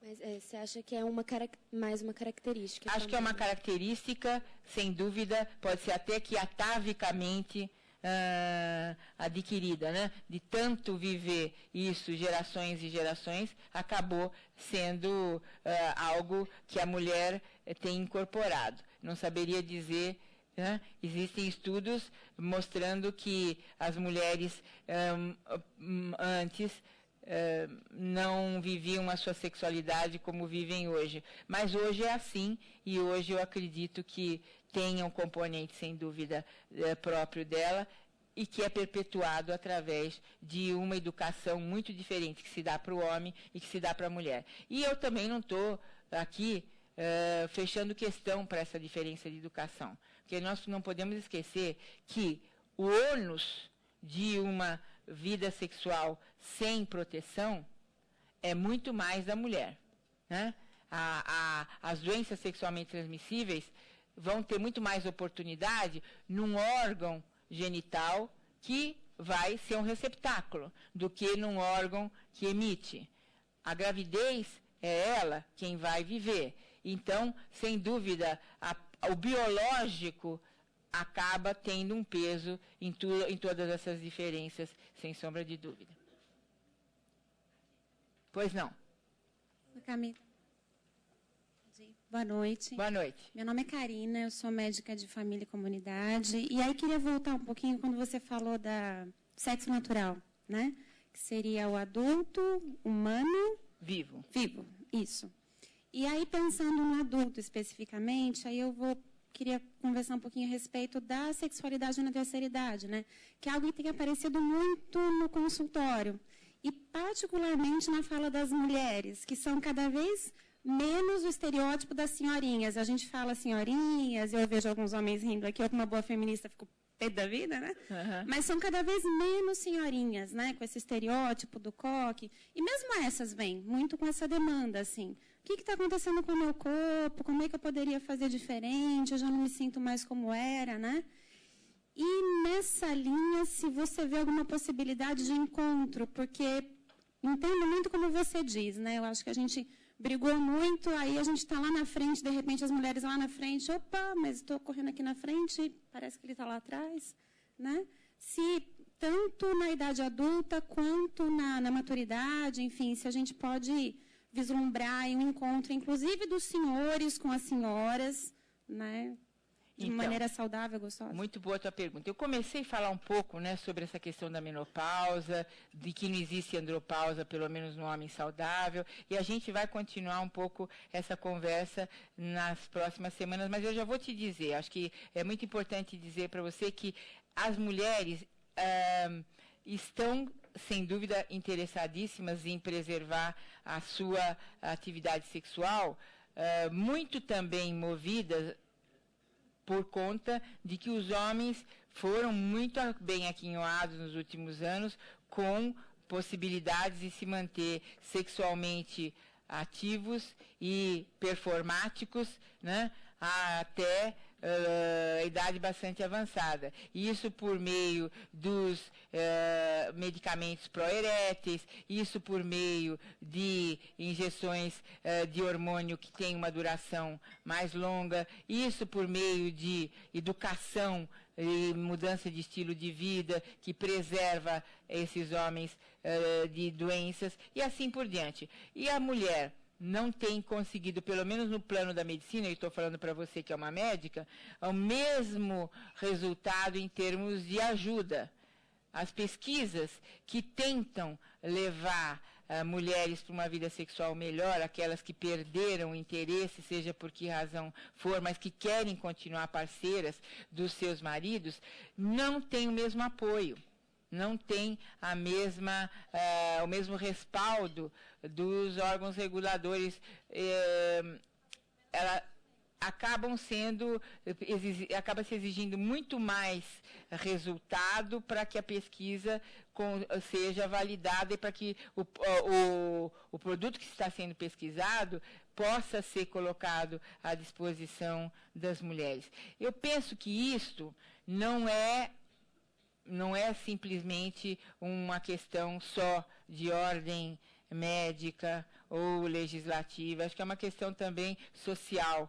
Se nós liberarmos essas mulheres, o que vai acontecer, né? Então, vamos esperar um pouquinho mais para que elas, né, tenham mais tempo aqui chegou numa etapa, você agora vai entrar numa recessão, porque a liberdade sexual ocorre de forma muito avançada, muito aberta, em várias gerações, até a maturidade, e o que a gente observa é que, no avançar da terceira idade, o homem continua nos dias de hoje e as mulheres param. E o homem continua, e o maior risco, eu não gosto muito de falar de coisa feia em termos de sexo, mas a verdade é que os homens têm, sem dúvida, que refletir sobre uma questão muito importante. Ao continuar fazendo sexo, aquele homem que hoje está na faixa dos 60, dos 65, ou mesmo aquele que está com 50, aprendeu a fazer sexo numa época que não tinha AIDS. Então, ele não precisava usar preservativo, porque já tinha pílula. Então, o único problema, o único risco era a gravidez. Então, a moça tomava a pílula e estava tudo certo. Então, ele não aprendeu a usar a camisinha. Depois de velho, ele tem que aprender, né? Então, ele continua performando muito bem, especialmente com o uso dos medicamentos, só que ele tem que usar o preservativo nas relações que ele faz. E ele não usa porque ele não sabe usar aquilo é chato, aquilo é desconfortável, e aí ele começa a ter uma vida sexual mais múltipla e não usa o preservativo, o que tem trazido índices cada vez mais crescentes de doenças sexualmente transmissíveis para as mulheres na terceira idade. Então, esse é um número muito chato, muito triste e que a gente precisa tentar. Mas, mais uma vez eu digo, as mulheres têm obrigação de cuidar de si mesmas, né? Então, desde a garota que não usa o preservativo para não chatear o namorado, né? Ou então para não perder, porque a outra não vai exigir, né? E eu exijo, aí eu danço, né? Ou então aquela senhora que está percebendo que o seu parceiro né, tá tendo um relacionamento extra, mas que não fala para ele, olha, então você vai usar o preservativo, é o mínimo. É o mínimo. Aí ele vai dizer, mas eu não sei. Ah, então você não está usando. Né, então vamos ver como é que a gente vai resolver aqui a nossa vida, que precisa ser adequada aos costumes atuais. Você queria falar alguma coisa?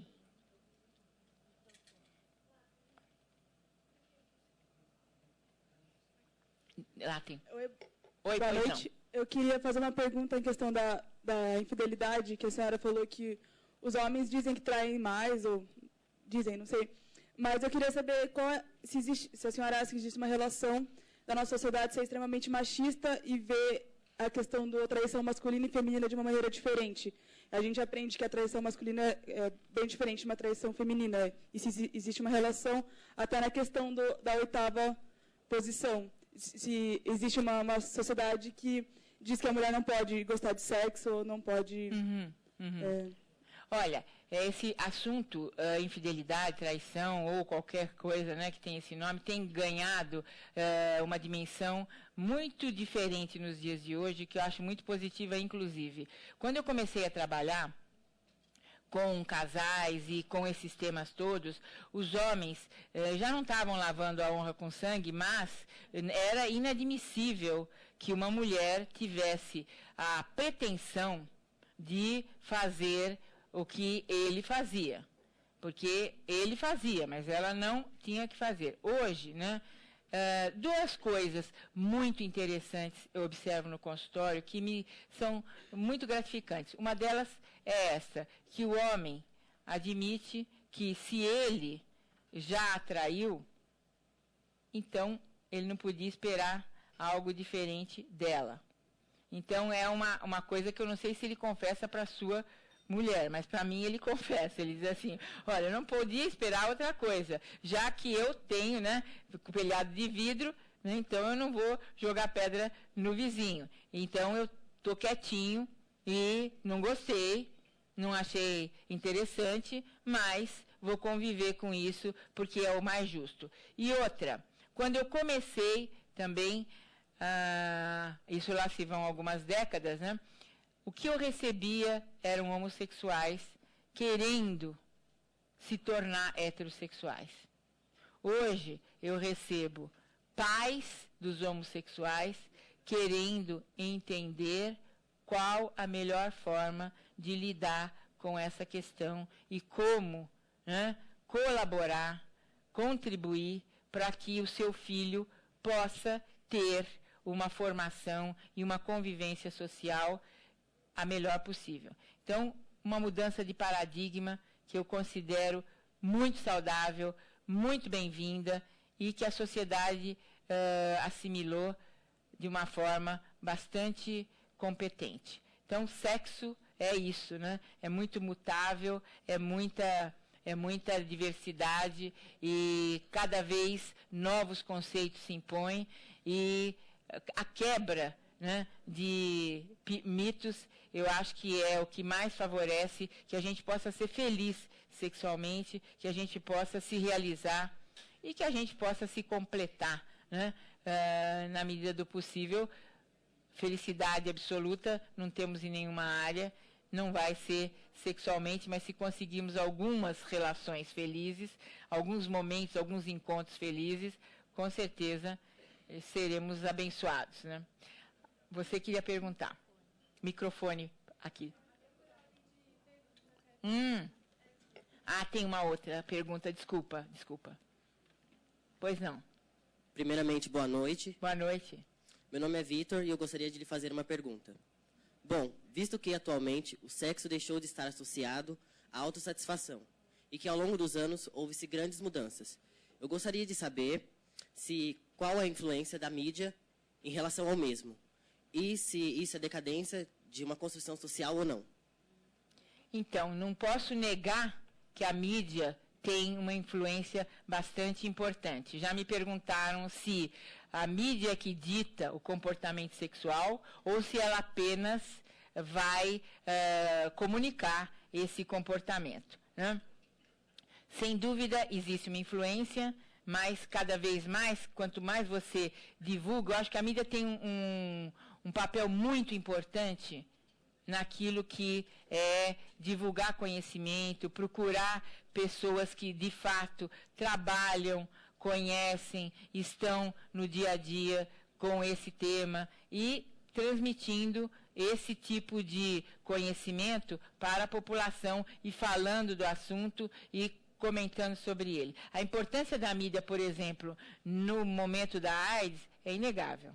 Né? A importância da mídia, quando ela divulga sobre questões relacionadas às leis em relação à sexualidade e correlatos, quando ela fala sobre o comportamento sexual decorrente de, assim, que leva a um crime e que traz o assunto à baila e traz para ser comentado, eu acho que é muito positivo. Mas, como tudo na vida, também tem o outro lado. Né? Também diria que existe, às vezes, aquela forma de regrar o sexo ou generalizar que é divulgada, mas faz parte de todas as atividades. Tem o lado positivo e as pessoas que fazem de uma forma positiva e tem aquilo que não é tão bom. Eu não abriria a mão da mídia em termos de trabalhar com sexualidade, que eu acho que é muito importante. Eu fico imaginando o que seria, né, se todos esses conceitos que nas academias vão sendo conhecidos não pudessem estar divulgados e a serviço da população. A população nos traz. Nós somos os estudiosos. Se não tiver alguém para divulgar, e divulgar com categoria, tem profissionais de altíssimo nível, o que seria, né, desse conhecimento? Falar sobre o que acontece de fato, né? E não, realmente, acho que não é interessante produzir, né, fórmulas que devam ser adotadas, mas refletir aquilo que está acontecendo. Agora é a sua vez. Boa noite, doutora Carmita. Boa noite. Meu nome é Raquel. Pois não, Raquel. Eu gostaria de fazer uma... Vai filmar você. Quer que eu saia da frente dela? Gostaria de fazer... Boa noite, doutora Carmita. Meu nome é Raquel. Gostaria de fazer uma pequena colocação. Ontem à noite eu ouvi no canal Globo News que ocorreram 18 mil notificações de novos casos de AIDS no Brasil. Se existe uma política governamental de prevenção à AIDS e, se não existe, o porquê? Então, a AIDS é realmente uma questão muito séria que... O que está acontecendo, minha opinião, as pessoas às vezes negligenciam porque tem vacina, acham que já tem vacina, tem remédio, então ninguém vai morrer mais de AIDS, então usar o preservativo é muito chato e já tem uma luz no fim do túnel, então vou poder ficar mais à vontade. Então, a política é a seguinte, né?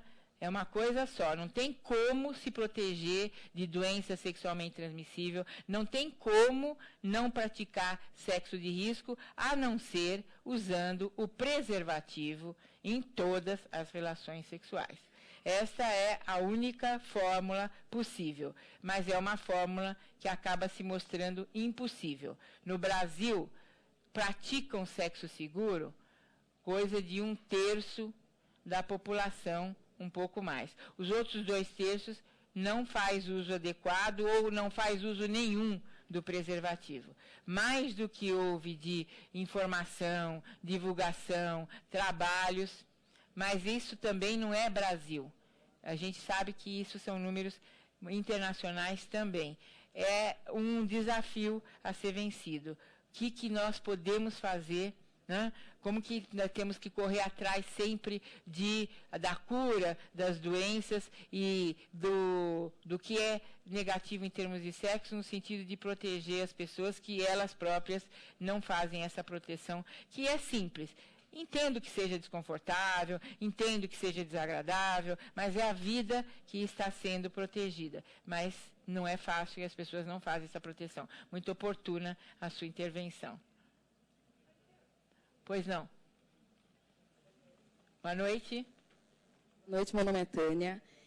A senhora falou sobre a influência, aliás, as várias influências da questão da orientação sexual. Como que a gente pode ajudar os jovens, os adultos, enfim, a diferenciar essa questão de uma simples curiosidade de uma real predisposição à homo ou à bissexualidade, já que hoje é muito comum essa experiência antes de uma decisão, digamos assim. Você tocou num ponto importante, né? A experimentação, a curiosidade, o querer saber como é, ou até a falta de oportunidade. Eu estava outro dia conversando com um grupo de jovens e as meninas estavam me dizendo que elas, quando chegam numa fase de interesse sexual, elas não têm dos meninos, muitas vezes, o mesmo interesse. Eles ainda são mais tímidos, eles ainda estão mais reclusos, ou pensando em outras coisas, não que não pensem em sexo, mas talvez não estejam se sentindo tão aptos ao exercício do sexo. Então, que elas começariam entre elas, porque existe um interesse em buscar prazer.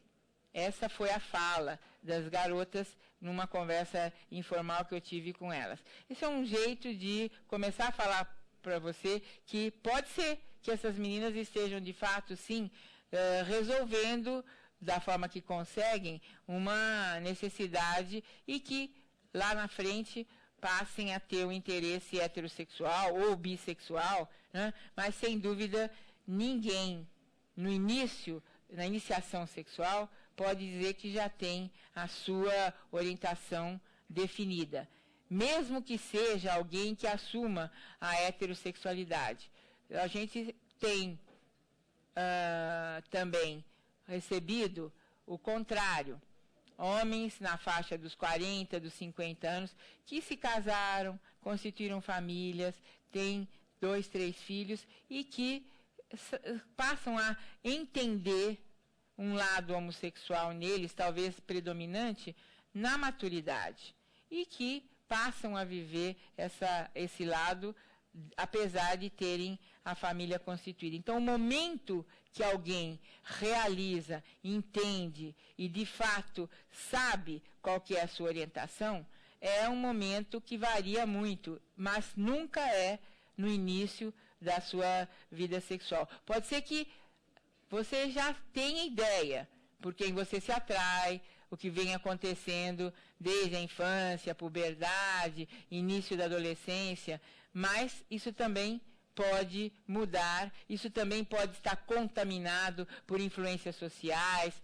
de um tipo ou de outro, por influências as mais diversas. Então, entender qual que é a sua orientação sexual é algo que é com a maturidade, com o amadurecimento que vai se chegar. Mas alguém vai me perguntar, então eu vou ter que esperar até os 40? Não, não é exatamente isso. Normalmente, né, você consegue saber mais ou menos qual que é a sua orientação sexual por volta dos 18, 20 anos, com alguma certeza. Vamos arriscar uma idade média, né? Tudo que eu falo aqui, eu não estou falando baseado em regras, né? Nem eu estou falando daquilo que eu vejo todos os dias, daquilo que, por vezes, nós levantamos em pesquisas que acabam trazendo uma média de uma população bastante numerosa de pessoas que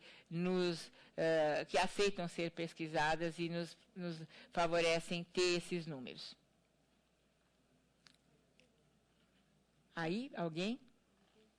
Você quer, eu saio da frente. Não?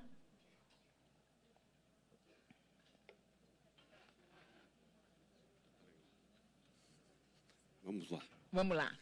Não, é o seguinte, eu vejo a questão sexual hoje como uma grande incógnita. Eu, na verdade, vejo as estatísticas de normalidade aí que se faz, sei lá, acho que saímos de uma fase de repressão intensa e agora vivemos uma pseudo-liberdade. Na verdade, disse que liberdade feminina, mas eu não partilho dessa ideia. Eu não posso conceber homens livres sem ter mulheres livres. Afinal, fariam isso com quem? Então, acho que a conquista dessa liberdade de todos. Inclusive, eu vejo uma série de conflitos a serem resolvidos, essa questão da sexualidade gay, eu vejo tudo grandes questões, que talvez estejam contribuindo, mas eu lá agir com recato para essas coisas aí. Por exemplo, um posicionamento seu aí que eu vi, por exemplo, as mulheres têm que conquistar este direito à sexualidade. Bem, acho que ela deve ter liberdade. Agora, ter um direito pressupõe que ela quer e está brigando para ter. Então, acho que aí mesmo já demonstra um certo estereótipo de um anseio que eu não sei se é legítimo. Compreende? Então, esse comentário que, em vista dessa confusão toda, como é que a gente chega à conclusão que é normal? O que eu quero, afinal de contas? O que as pessoas querem? Jovens querendo ter super desempenho, mulheres tendo que ter a realização por direito, não sei de quê. Mas é uma confusão danada aí. Eu realmente estou mesmo querendo saber o que é que as pessoas estão, de fato, sentindo, o que elas vão fazer com o que elas estão sentindo. Entendeu? Com manifestos dos mais absurdos, pedofilia, não sei de quê. Uma loucura total. Então, olha, assim, quanto a essa questão de direitos, assim, não é meu perfil. Eu não fico defendendo posições de que as mulheres têm que ter direito. Talvez eu tenha dito que a pesquisa de medicamentos que favoreçam que a mulher também possa ter condições de melhorar sua sexualidade desde que ela queira, né? Ninguém deve impingir direito a quem não está pedindo esse direito, porque cada um procura o seu direito, né? Não você, vem cá, você tem direito, você está sabendo que você tem direito? Você não sabe?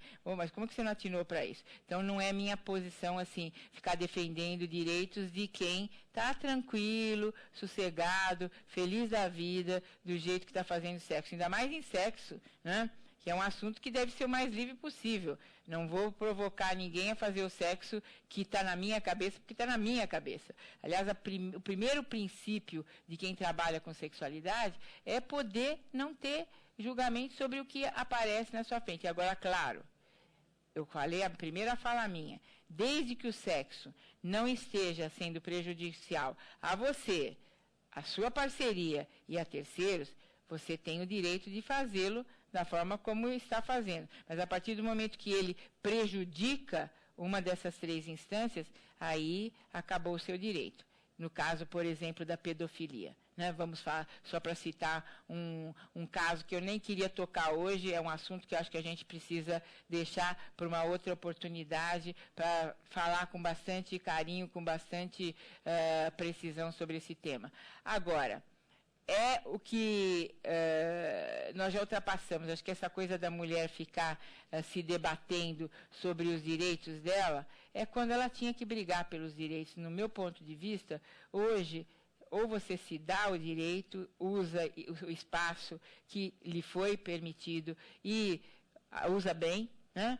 E usa com categoria, e aí você vai ter direito como pessoa a continuar nesse espaço, ou não fez bom uso como pessoa, não como homem, como mulher, não vai ser lhe dada uma outra oportunidade, né? Eu acho que são pessoas, é gente, né? Quando a gente fala em uma sociedade que está amadurecida, né? É disso que eu digo, por isso que eu disse que o homem que chega no meu consultório e fala, eu não tenho o que reclamar, porque eu fiz isso e ela fez também, então nós estamos empatados. Então, esse amadurecimento que me encanta, é essa sociedade é nessa sociedade que eu quero viver, onde as pessoas sejam iguais, independente do sexo ao qual elas pertençam. Não sei se eu te respondi. Pois não. Boa noite, professora. Boa noite a todos. Diante da colocação da senhora e também de algumas perguntas, parece que existe uma sombra que assombra nossa sociedade, que é a questão da sexualidade vivida num corpo de carne. Como nos é possível viver, né, a nossa sexualidade num corpo de carne se nos é repreendido? Desde criança, desde muito jovens, a nossa sociedade já nos repreende. Não toque nisso, isso é errado. Não, isso é feio, isso não pode. Né? Então, nós não temos essa liberdade com o nosso próprio corpo. Pensando na sociedade indígena, por exemplo, eles têm uma liberdade e um contato com o seu corpo que é muito bonito e é muito simples de se ver. Talvez essa fecundidade da sexualidade, ela não está sendo transmitida de forma correta, se assim podemos dizer. Porque a fecundidade não pode estar simplesmente relativizado ao ato sexual. Se o ato sexual é mais importante do que a fecundidade do contato social, do contato que eu tenho comigo mesmo, com o meu ser e com o ser das outras pessoas, como podemos, então, transmitir de forma correta essa fecundidade da sexualidade vivida num corpo de carne, nessa sociedade que é muito púdica ainda? Por mais que a mídia tenha uma liberdade, nós temos tudo acessos e acessos, mas a nossa sociedade ainda é muito púdica. Como nos seria possível fazer essa transmissão da fecundidade? Então, você está mais trazendo, né, uma provocação do que fazendo uma pergunta. Eu acredito que esse é o grande desafio mesmo, quando a gente consegue individualmente, né, porque essa possibilidade coletiva ainda está longe de a gente alcançar, mas que individualmente cada um deve fazer questão de fazer o sexo que está dentro das suas possibilidades e procurar uma parceria para tanto dentro daquilo que ele consegue. Agora, eu concordo com você, que muitas pessoas ficam esperando uma permissão, uma autorização, como se fosse aquela menininha, né, que um dia foi repreendida e que até hoje está esperando uma autorização para poder se livrar da sua própria autocrítica, a autocrítica que ela tem em relação à sua sexualidade e poder fazer um sexo que talvez ela nunca vá se permitir, ou daquele garoto que precisa ter um desempenho mais do que um encontro, mais do que um contato com alguém e uma entrega a um relacionamento. Então, essas são algumas situações que cabe a nós amadurecer, superar, né? Mas também cabe à sociedade fazer esse papel restritivo, até para instigar e até para que a gente se supere. A sociedade, em todos os níveis, funciona um pouco assim, nos provoca, né, e nós reagimos, e assim que a humanidade progride. Eu acho que em termos sexuais é o mesmo. Cada pessoa se supera a criança que tem dentro de si para fazer um sexo maduro, um sexo adulto. Quando não supera, fica dentro de uma sexualidade infantil. Né? Pois não. Alô, Carmita. Passamos para a última pergunta da noite. Pois não, a última pergunta. Pedimos desculpa para quem não conseguiu formular suas perguntas, mas estamos com o tempo vou voltar, né? Esgotado, sim. Então, passamos para a pergunta da internet. A Joana quer saber como você avalia o sucesso de best-sellers como 50 Tons de Cinza e outros livros desse estilo, e se esse fenômeno expressa um desejo oculto das mulheres.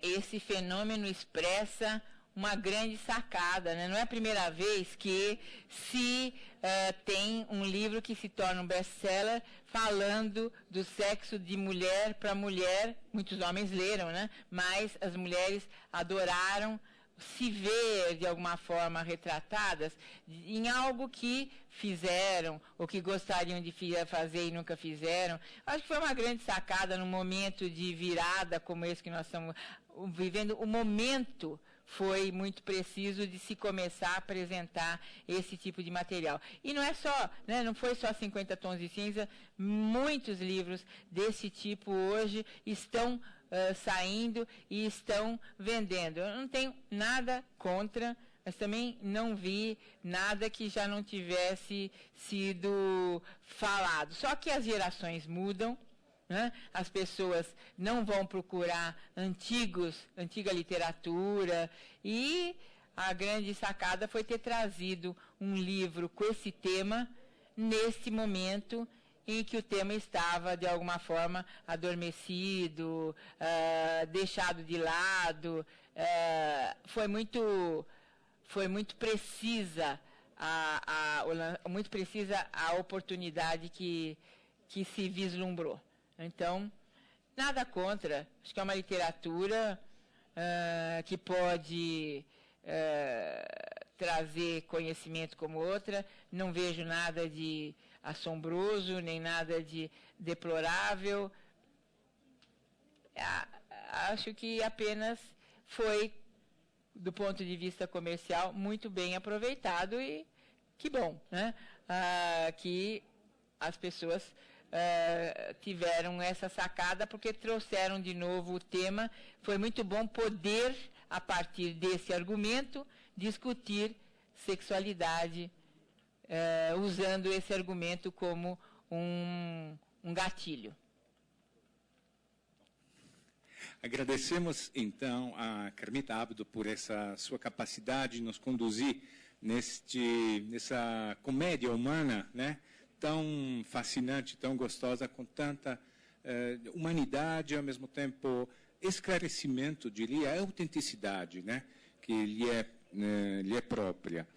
E gostaríamos de lembrar a todos vocês que na próxima sexta-feira, né, Carmita, continuando esse módulo sobre sexualidade, teremos Giancarlo Pizziri, médico psiquiatra do Programa de Estudos em Sexualidade, que é a ProSex, discutindo sexo e gênero na era da diversidade sexual.